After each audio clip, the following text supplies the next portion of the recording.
Forget gurus. Forget anyone claiming to be an online business expert without going through the challenges of entrepreneurship themselves. The Real Money, Real Business podcast is here to prove the best insights in online business comes from your fellow online business builders. We dig into stories of entrepreneurs selling their business on the Empire Flippers marketplace so that you can learn how they made their business profitable, how they overcame obstacles, and what lessons they learned in their online journey. If you want to take your business and your knowledge to the next level, you've come to the right podcast. Let's get started. Hey everyone, welcome to another episode of the Real Money, Real Business podcast. We record these interviews so potential buyers have more information about the seller and the business to help them make a buying decision. Now, before we dive in, let's go over a brief summary of this business. It is an Amazon Associates affiliate and display advertising business created in September of 2016 in the parenting niche.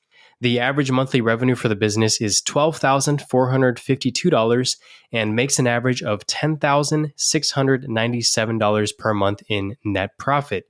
Now, the assets included in this sale are a domain, including all site content and files, a secondary domains, and Facebook and Pinterest accounts, and a trademark. So for everyone listening, you can visit empireflippers.com/marketplace and search for listing 69426 to learn more about the business. Or you can unlock this listing to start your due diligence if you're interested in purchasing this asset.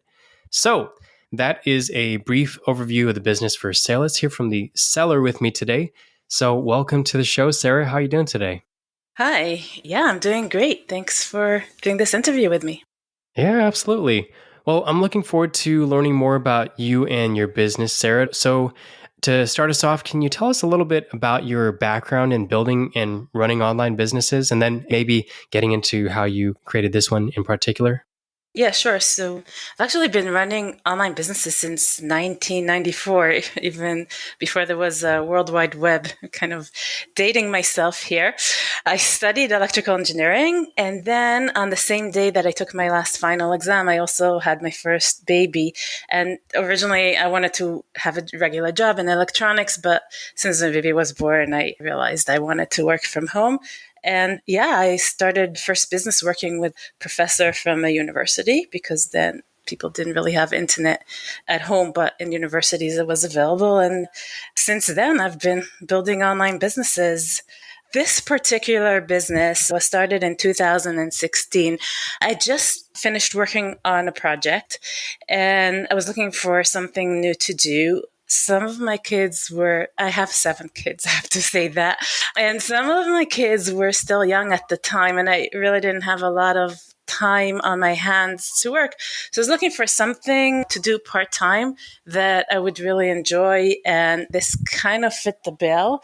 At the time, I was also teaching people together with a business partner on how to build this kind of site. And since I had a lot of knowledge in building sites, it was just all fit together to determine that this is the type of site that I'll be building. Well, I particularly wanted the parenting niche because I love kids. As you can tell, if I have 7 kids, at this point I also have 4 grandchildren. Yeah, that's basically how I got started in a very short summary. Wow. It sounds like you certainly have been on a journey. Wow, you took your last final the same day you had your first baby. That's impressive. It was crazy. It was a crazy day. I imagine that there's a whole story behind that. Out of curiosity, was your electrical engineering background, do you think that helped you with websites in particular, like especially when getting started at an earlier time when there wasn't all of the infrastructure that exists today? Well, yeah. I mean, I created my first website in 95, which is when the first websites existed. But things have changed so much since 1994 that I don't think the actual material that I learned in school has anything to do with building websites. However, I think that my technical background allows me to have a good understanding of how things work in general. For example, I can't know exactly how the Google algorithm works, but it just makes it easier for me to understand what the Google algorithm is and what it might be able to do and what it might not be able to do, and just get a better understanding of what the foundation of a website should look like at any given time, even though it's not something I learned in school, but it's just the basic analysis and technical thinking Right. that I do have that I think helped me in deciding how to build the site. But in the day-to-day of the site, it's not something that I use. Yes. And interestingly, we're talking about kind of like having a technical mindset and having an analytical way of looking at businesses. But at the same time, the way that you chose this niche, it sounds like was more based on an interest rather than just kind of starting with Ahrefs or doing keyword research to determine just what would make a good opportunity. It sounds like you started with just a personal interest, and then was it more analytical than that, or was it just I enjoy creating this kind of content and therefore I know I'll be able to continue doing this for a longer term? Okay, so we divided into two. The niche that I chose was 100% based on personal preferences and my own interests. It was also based on the fact that in the past, in 1995, I had a baby site. In the past, I tried different niches because I've been building online businesses for a long time. And consistently, the parenting niche is just a really good niche because parents are very passionate about buying products for their children, and they do a lot of research in terms of what product to buy for their child, and they're willing to spend the money. Most parents, seems like. And that gives a really good opportunity for a content site to meet the parent at the point that they're doing the research before they know what they want, or even if they already think they know what they want and they want to just make sure that they're making a right decision. A content site can meet the parent there and help them make their final decision. And therefore, there's just a lot of opportunity, and parenting sites consistently, in my experience, have done very, very well.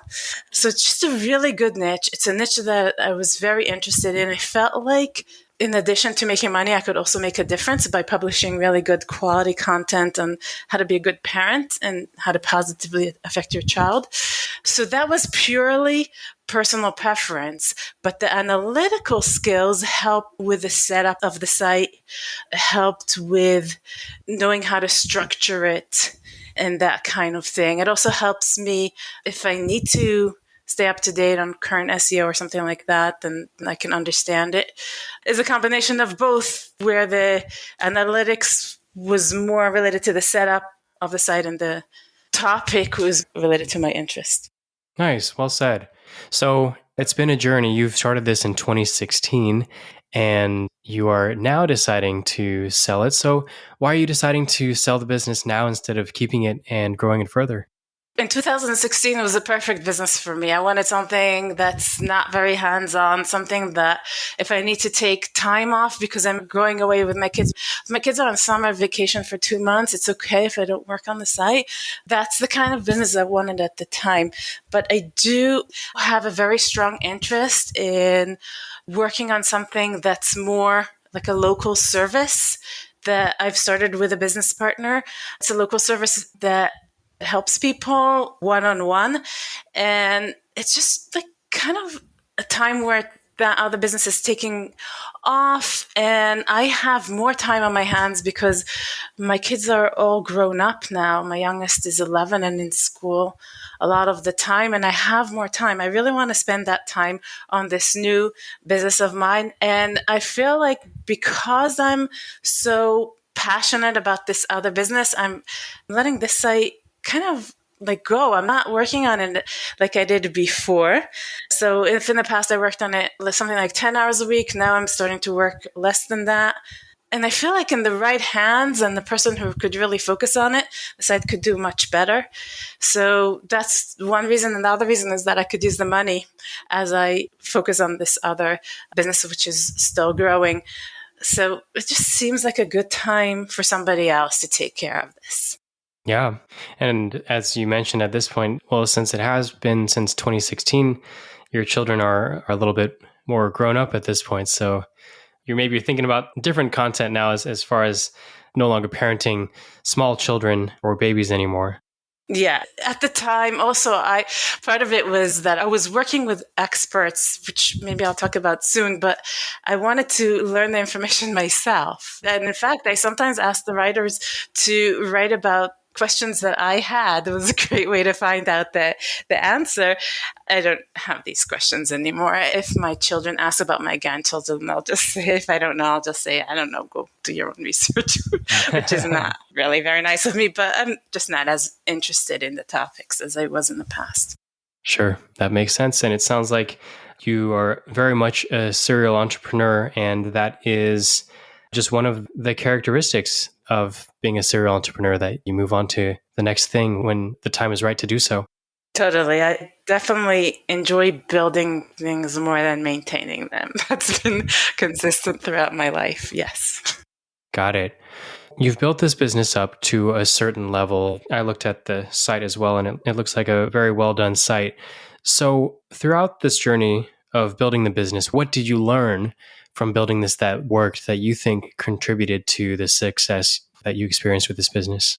Okay, so I'll divide that up as well. So there was one thing that was fascinating. I really learned it by accident. When I started the site, I wanted to get into the parenting niche, and I was looking at what all the other parenting sites were doing, the big sites at the time. And I was going to create a site just like that with some general advice and how to feed your child, change diapers, and, kind of day-to-day questions that parents might have, some opinions, some humor. And then I realized that I somehow need to stand out if I want to do well with this. And I decided to focus on one thing. And the thing that was the most interesting to me at the time was how to take care of the mental health of the child and what to do if a child misbehaves. I just look around me, I see a lot of parents don't know what to do with their kids and cause damage in the way that they interact with them. And I wanted to have some kind of influence on, what do you do if your child's misbehaving? What do you do if child's hyperactive and you don't know how to handle it? And I just thought the whole subject was really fascinating and decided to focus on that. And I originally only focused on that because I was interested in it, but it turned out to be such a good decision because there's information lacking online for this, and the typical parenting site does not cover this information. And suddenly, I was able to really easily get mentions and links from sites that I never thought that I would be mentioned on. So the site, a link from basically like all the major parenting sites that I know about, from Healthline, from Psych Central. And the reason why it was able to get this is because we were providing the information that wasn't so easily accessible, because I was hiring writers that had the ability and the expertise to talk about this subject, basically psychologists. They can get featured in all these major places, and it turned out to be amazing for building authority. So I learned that by doing this, I learned that if you find the right angle, you can really stand out, and then everything becomes easier. I think the site has always had a relatively easy time building authority, and there's just so much more to be done there. For example, I have this idea that I've seen work for friends of mine in other niches, where you publish a certain type of content that's based on statistics or very newsworthy, and then you get links from really major sites. It can be done now. The site is situated to get these kinds of links, but I don't have the time for it. I'm really not working as much on it. So I really want somebody else to take that and do it, but I'm kind of getting off track. I'll go on to the next thing. The other thing that I learned was I did a lot of testing on the affiliate side of it, Amazon Associates and affiliate, to see what kind of format would convert best for products, because although the information part of the site focuses on the mental health and we take the mental health angle, there's a lot of products that talked about and mentioned in different guides. And I tested different formats for what would get me the most commissions. And I learned a lot about what converts well, where to put your links, how to put your links, how to talk about the products. And I ended up having a kind of set format. So now I have this set format where I automatically publish all my guides in that format, and it converts really well. So this is another thing that I learned and kind of streamlined into the workflow of the site. Yeah, that's awesome. So going to the first part that you mentioned, Do you think that about how you chose the specific sub niche that you did within the parenting niche, the way that you did that, the way that you made that decision, do you think that's what everybody should be doing or how people should be looking at niches? I guess what I'm trying to get at is, do you think like gone are the days where you can just create a parenting site about what everybody else is talking about? Do you think that people need to go in the direction that you went now in order to realistically create the size of a site that you did? Definitely. And I want to say 100%, but I'm going to say 1,000%. You have to do that at this day of an age. You really have to do that. And in fact, I'll tell you something else. First of all, you have to find the right angle. And even if you don't find an amazing angle like my site did, just any angle or any subtopic you have to do that, because right now, in the state of the internet today, with people using AI to write content, with what Google algorithm is looking for, if you really want to do well, you need to establish authority on a topic and cover it fully. And the only way you're going to be able to do that is if you choose a narrower topic. So if you decide to just take kids or parenting as a general niche and write one article of diapers and another article, then it's going to be very hard to establish authority on all those things. So it's very important to find an angle and try to go deep into topics.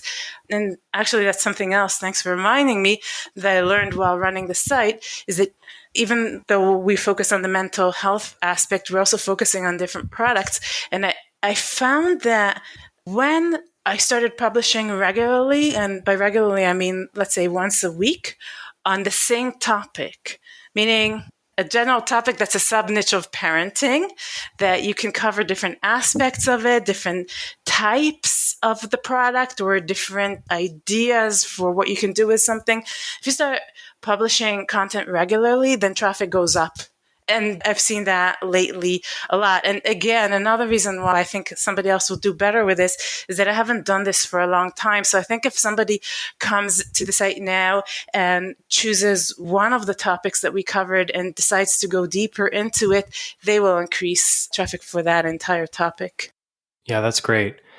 You also mentioned that you chose a sub niche that it seemed like it kind of required some professional education. And so it sounds like you didn't let that stop you, but you in fact worked with people who did have professional credentials in order to produce that kind of content. Am I understanding that correctly? It sounds like you said that actually benefited them because they were able to write content on this subject and establish themselves as more of an authority. They love it. They are so happy to work with me because suddenly they're seeing their names in big publications. Yeah. And I have to say two things. I didn't write a word on the site, and maybe I wrote the About Us section. But other than that, I didn't write a word of the actual content. Maybe I also edited some introductions because sometimes my writers tend to write bad introductions, but like almost nothing. And also, my name isn't anywhere on the site, and it's just those experts whose name are there. And those experts happen to be really easy to find.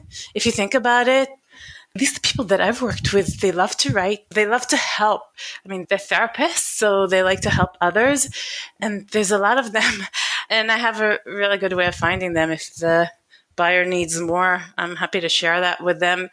There's a pool of them who are very interested in writing. So that works really well for everyone because I don't like writing. So I didn't have to write. And they love writing. They love the topic. They're very passionate about it. Many times I got thanked. When I asked them to write an article, they would say, "Oh, thank you. I really enjoyed writing about this." Wow. That's awesome. Yeah. Very symbiotic business here. Yeah, very much. Yeah, that's great. That is a very strong distinction of this website that I don't think I've heard before. I mean, I've heard, of course, of site owners outsourcing their content production, but kind of in a different way. Well, not one that's written by writers of this level of education, and then one that seems like it's really one that these writers love contributing to in terms of these topics. So yeah, that's very cool. Yeah. So the information topics are written by those experts. And then there are other topics that don't require such expertise. Like when I publish a guide about a product or something else related to parenting that doesn't really require a therapist to write about. So then for that, I have experienced parents with kids who write about them. I try to make sure that they write about the type of products that they've used. Doesn't always work, but a lot of the time it does. And they also enjoy writing it. It's things that they know about and it's very related to their day-to-day life. So they're also generally very happy.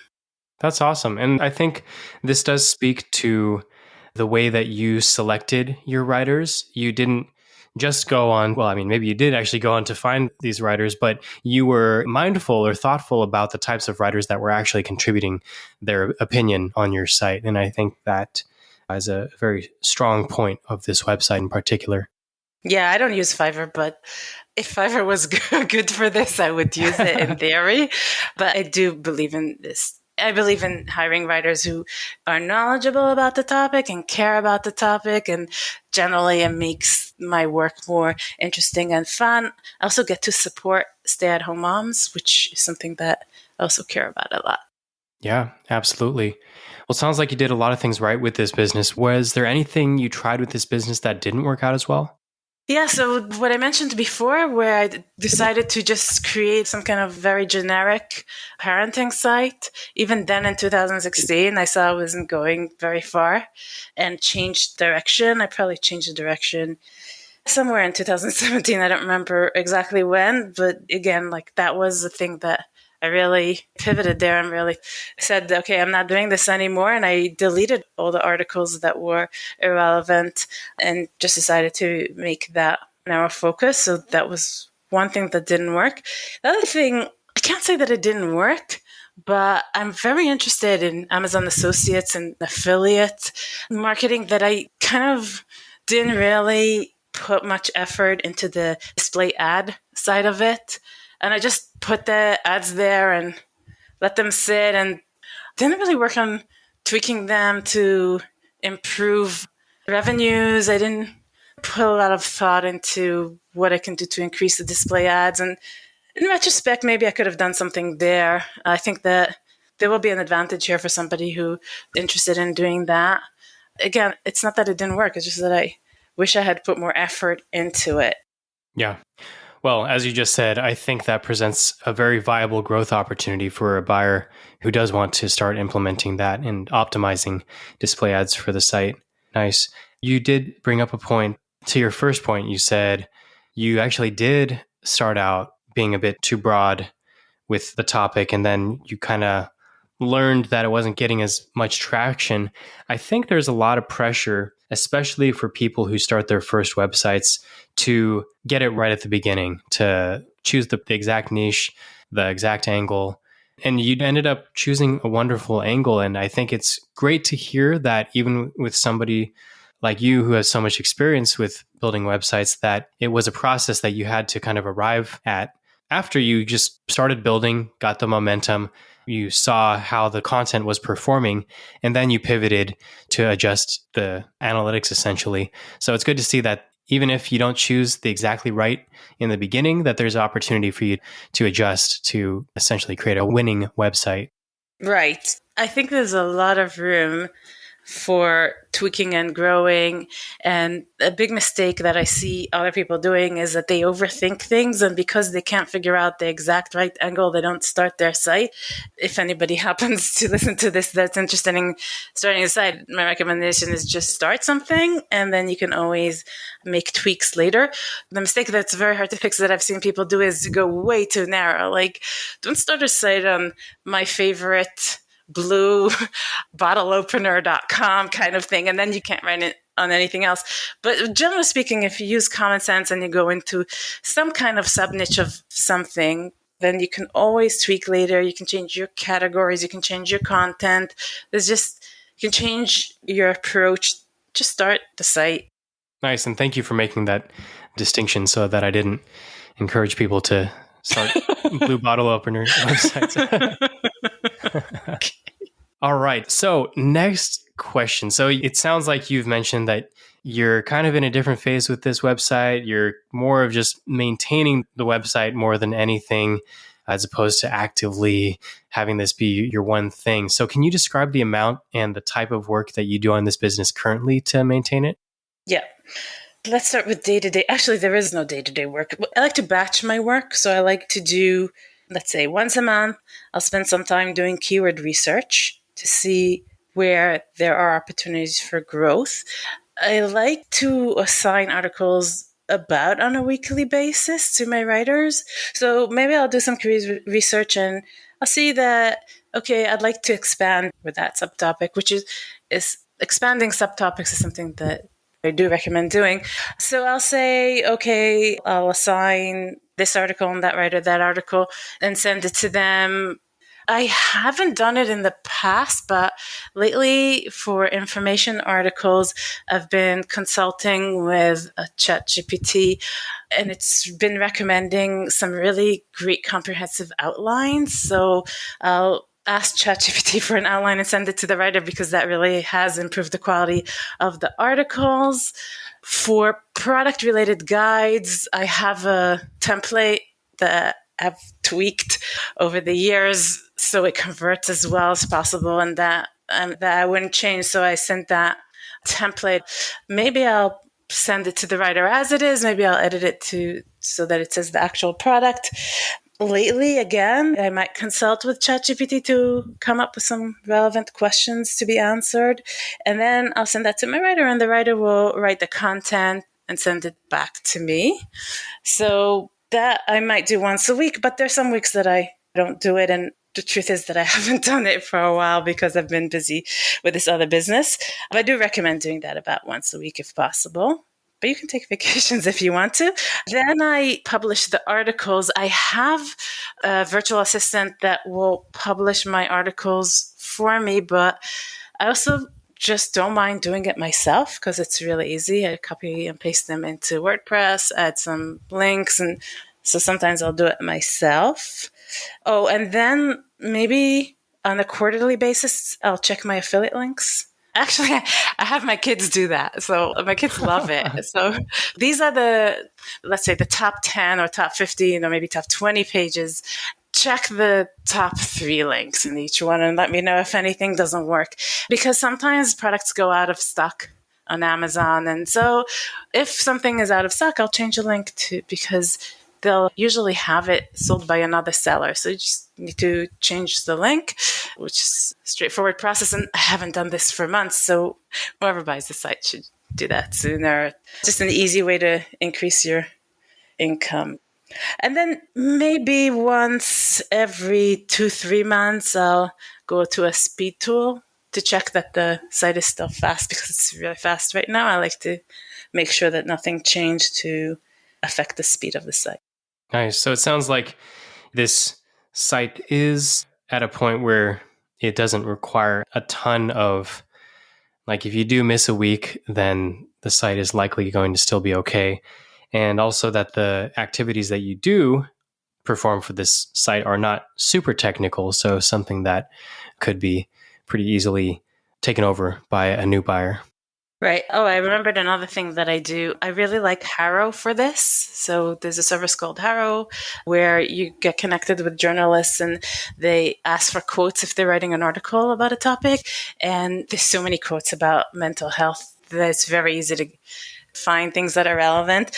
So I like to, every once in a while, really by my mood, go and sit on Harrow for a bit and I do a search for mental health and I'll do a search for parenting. Then when I find something that's relevant, I'll send it to my writers and say, this is for Harrow, could you please respond today? If they can, they do it. Most of the time they can. And then I send it back to the journalist because it's a great way to get links and very easy. And it happens to work very well with the overall strategy of the site. So yeah, that's another thing that I do because I think the backlinking is important. And this particular way of backlinking has working really well for me. But like you said, you take a week off, you can take even more than a week off, and I have, without it affecting your revenues.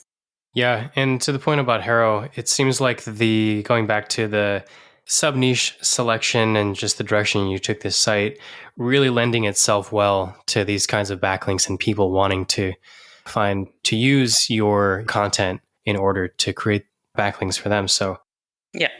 They're using our quotes from our experts to link to us. okay, I got what you're saying. For example, how I got my Healthline links. A reporter on Healthline, wanted to write about a topic related to kids and mental health, and I sent them a quote from one of our experts answering a question that was related to the article, and they really liked it. They published a quote and said this was written by X from the site Y, and they linked to our site. That's how that worked on your site. Nice. Yeah, I should have been more clear on that. Sorry. No, that's awesome.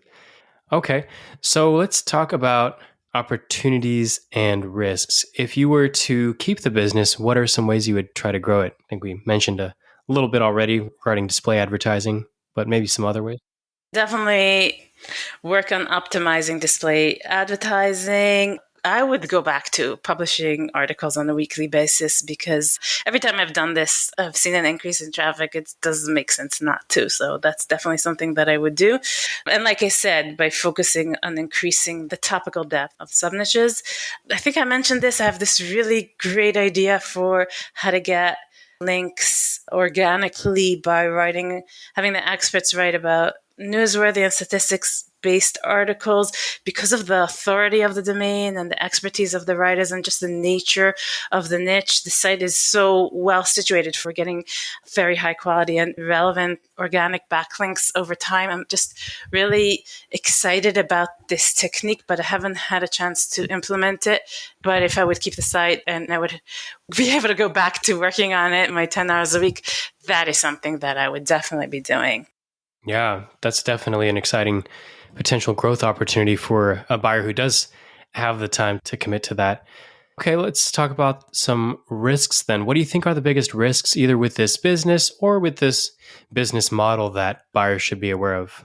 The biggest risk is Google algorithm updates because almost all the traffic is organic.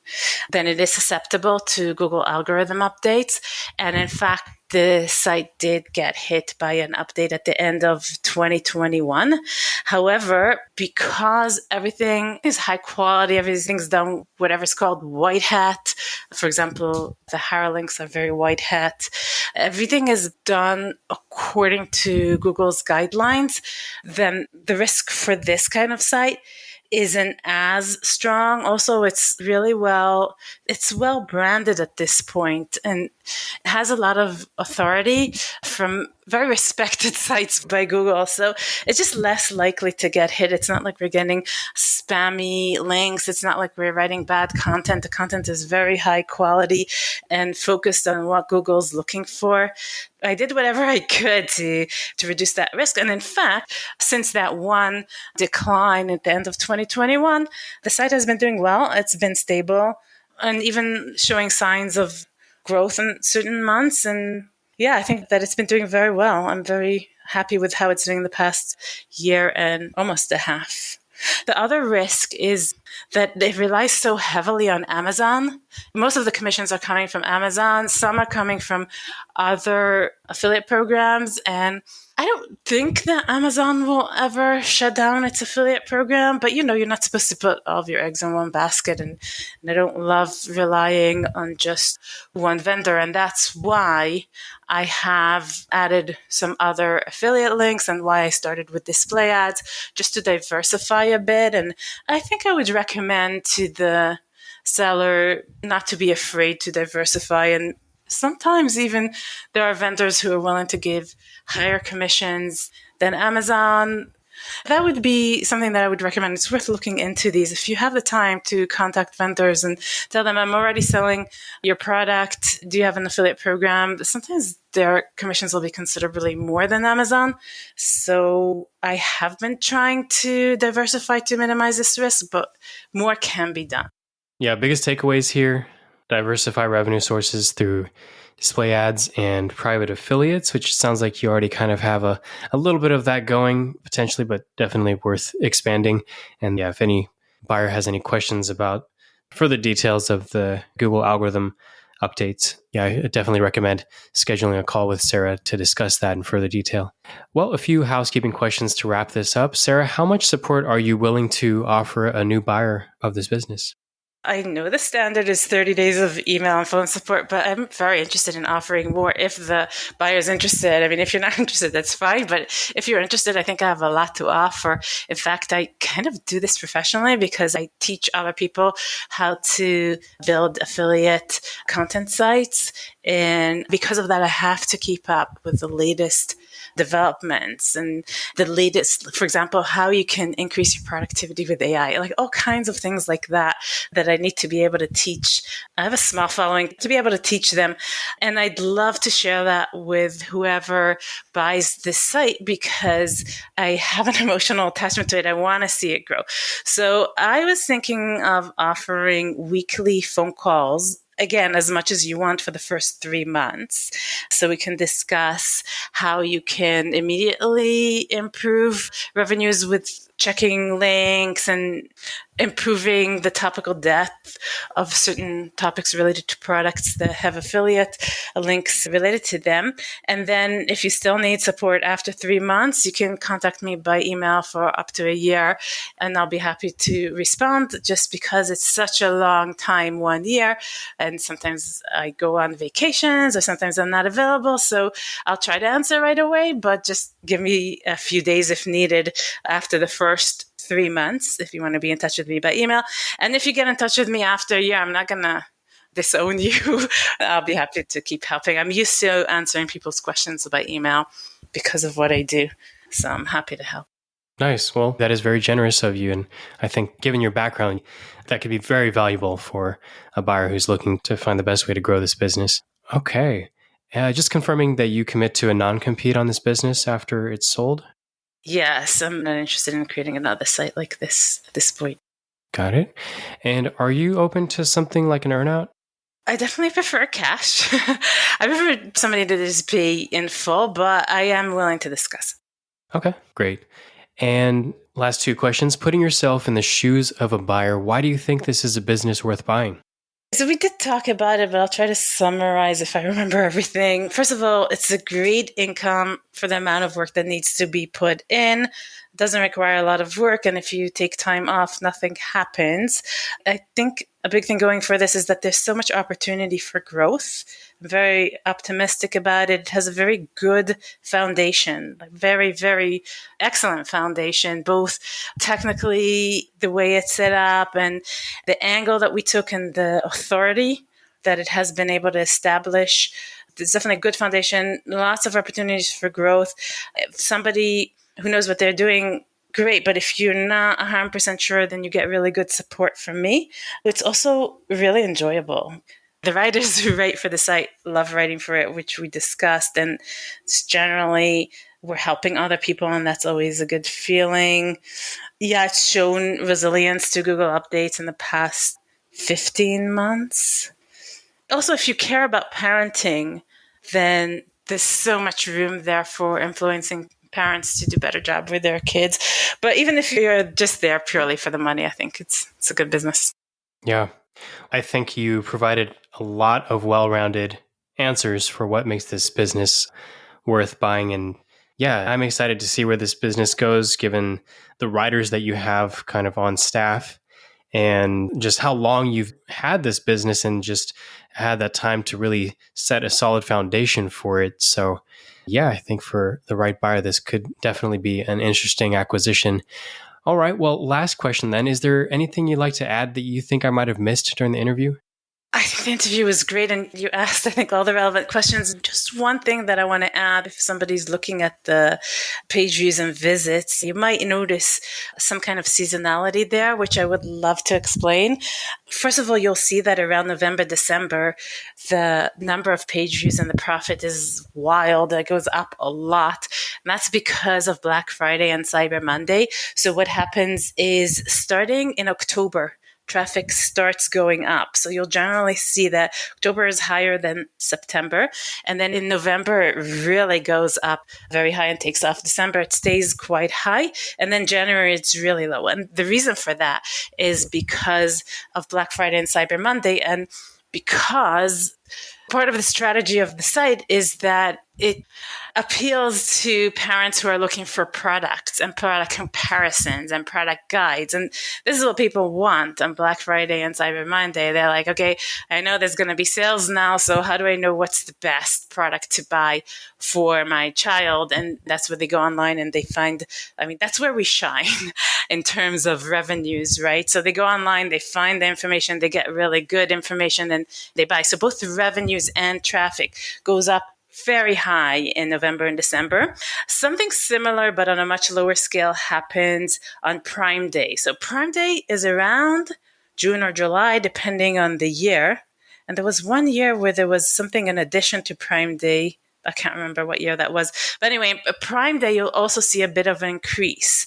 So usually what you'll see is in October, it starts going up. November is really high. December is also high, but not as high as November. January is low because everybody's already bought what they wanted. And then you'll see it again starting to increase to about the average with a spike during Prime Day and then back to the average and then again going up in October. So some people might look at it and say, hey, there's declines, but these are not algorithmic declines. It's more seasonality.